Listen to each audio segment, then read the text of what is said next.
चाणक्य कहते हैं, आलस्यम ही मनुष्याणाम शरीरस्थो महान रिपु नास्त्युद्यम समो बंधु कृत्वा यम नावसीदति। अर्थात आलस्य मनुष्य के शरीर में रहने वाला सबसे बड़ा शत्रु है। उद्यम यानी परिश्रम से बड़ा कोई मित्र नहीं है। जो व्यक्ति उद्यम करता है वह कभी दुखी या असफल नहीं होता। आचार्य चाणक्य साफ कहते हैं कि आलसी व्यक्ति न ज्ञान प्राप्त कर सकता है, न धन, न ही सफलता। नमस्कार दोस्तों, यूट्यूब चैनल पर आज की इस वीडियो में हम बात करेंगे आलस्य के बारे में।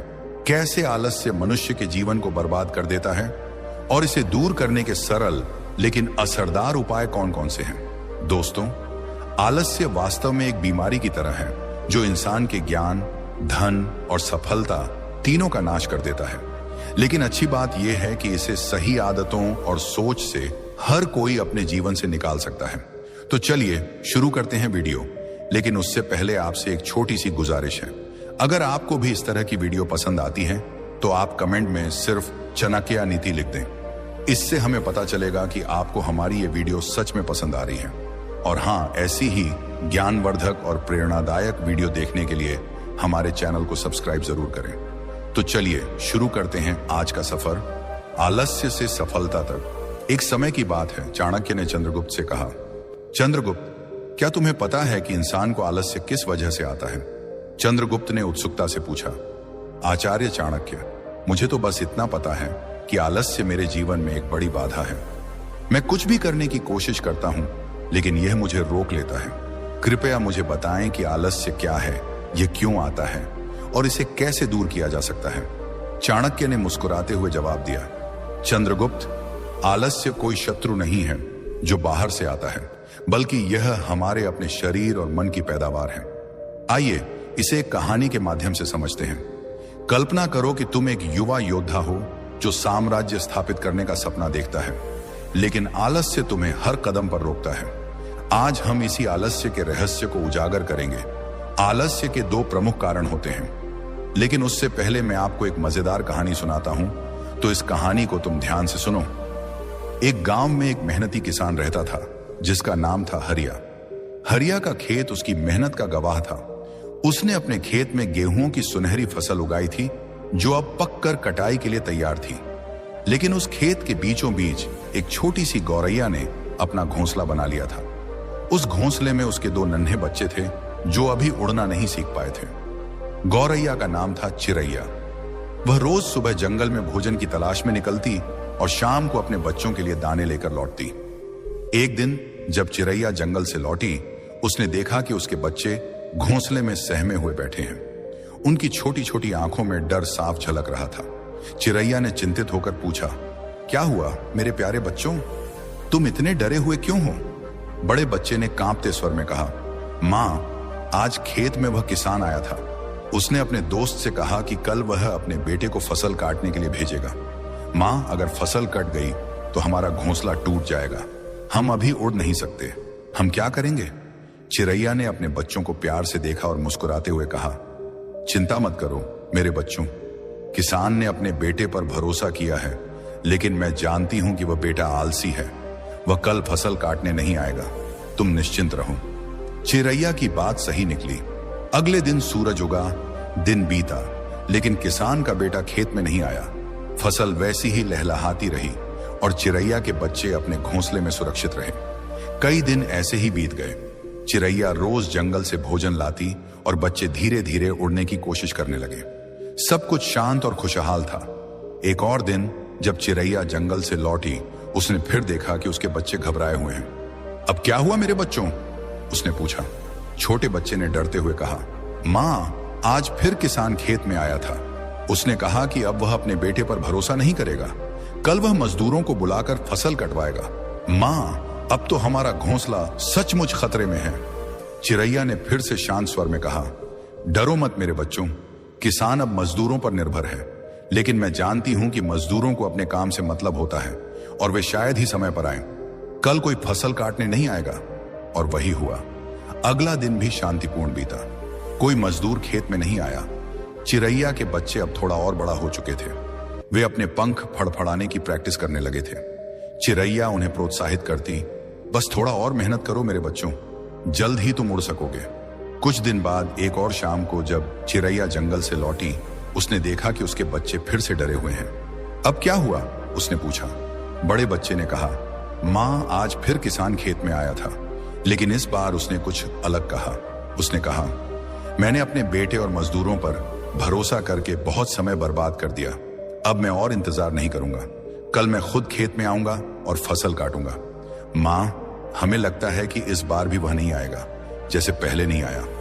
चिरैया की आंखों में इस बार चिंता की रेखाएं उभर आईं। उसने गहरी सांस ली और कहा, बच्चों, इस बार मामला गंभीर है। पहले किसान दूसरों पर निर्भर था, पहले अपने बेटे पर, फिर मजदूरों पर, लेकिन इस बार उसने खुद फसल काटने का फैसला किया है। जब कोई अपने काम को खुद करने का संकल्प लेता है तो वह उसे पूरा करता है। हमें अब यह जगह छोड़नी होगी। बच्चों ने आश्चर्य से पूछा, माँ, आप इतने यकीन से कैसे कह रही हो? पहले भी तो उसने कहा था, लेकिन कोई नहीं आया। चिरैया ने समझाया, बच्चों, जब कोई दूसरों पर निर्भर करता है तो उसका काम अधूरा रह जाता है। आलस्य और दूसरों पर भरोसा करना एक ही सिक्के के दो पहलू हैं, लेकिन जब कोई अपने काम को अपनी जिम्मेदारी मान लेता है तो वह उसे पूरा करने के लिए हर संभव कोशिश करता है। किसान इस बार खुद आएगा और हमें तैयार रहना होगा। शुक्र था कि चिरैया के बच्चे अब उड़ने में सक्षम हो चुके थे। उस रात चिरैया ने अपने बच्चों को लेकर खेत छोड़ दिया। वे पास के जंगल में एक ऊंचे पेड़ पर गए और वहां एक नया घोंसला बनाया। अगले दिन जैसा चिरैया ने कहा था, किसान हरिया सुबह सुबह अपने खेत में आया। उसने अपनी दरांती उठाई और फसल काटना शुरू कर दिया। चिरैया का पुराना घोंसला उसकी दरांती की चपेट में आ गया, लेकिन चिरैया और उसके बच्चे अब सुरक्षित थे।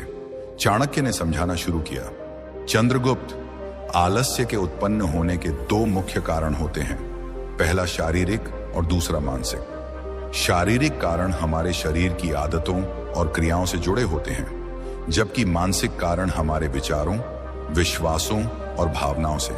इन दोनों को समझकर ही हम आलस्य पर विजय प्राप्त कर सकते हैं। आइए पहले शारीरिक कारणों पर गहराई से विचार करें।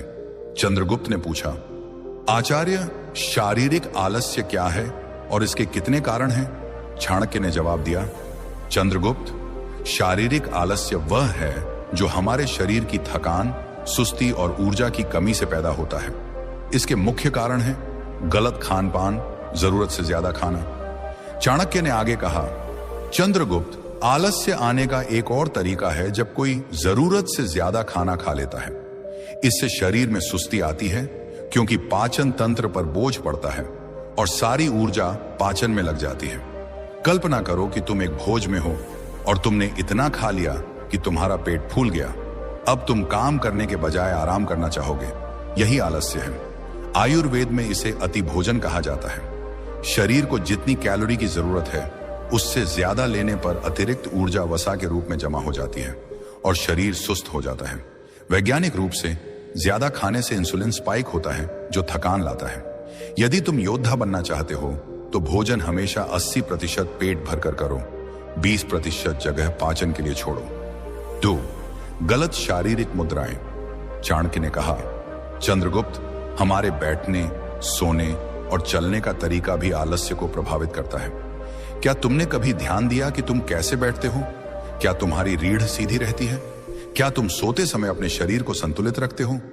तथागत बुद्ध को देखो, उनका बैठना, सोना और चलना एक संतुलन और सामंजस्य का प्रतीक है। जब हम गलत मुद्रा में बैठते, सोते या चलते हैं तो शरीर में ऊर्जा का प्रवाह बाधित होता है और आलस्य बढ़ता है।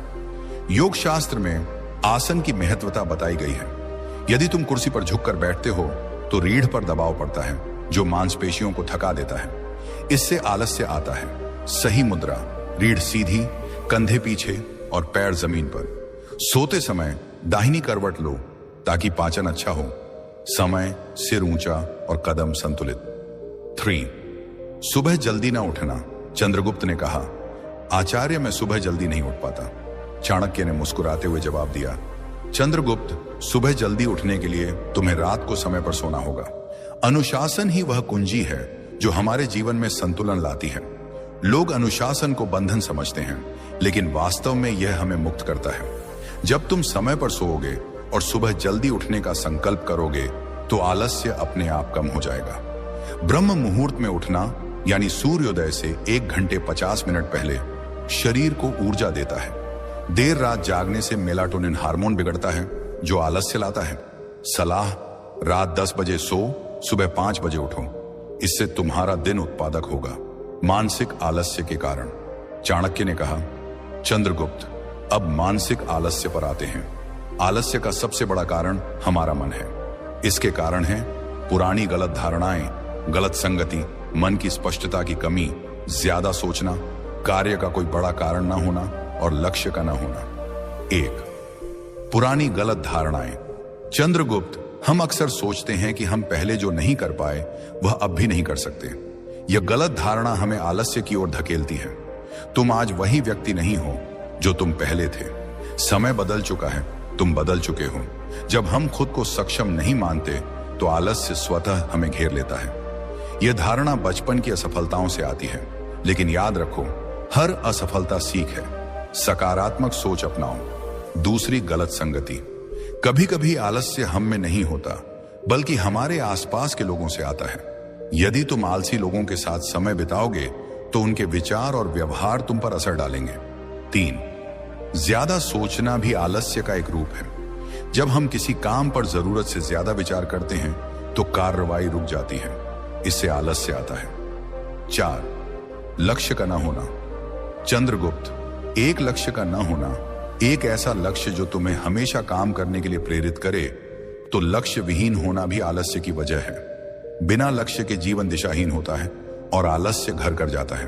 बड़ा लक्ष्य जैसे साम्राज्य स्थापना प्रेरणा देता है। छोटे लक्ष्य सेट करो। चंद्रगुप्त ने पूछा, आचार्य, तो मैं आलस्य को कैसे दूर करूं? चाणक्य ने कहा, चंद्रगुप्त, अभी से शुरू करो।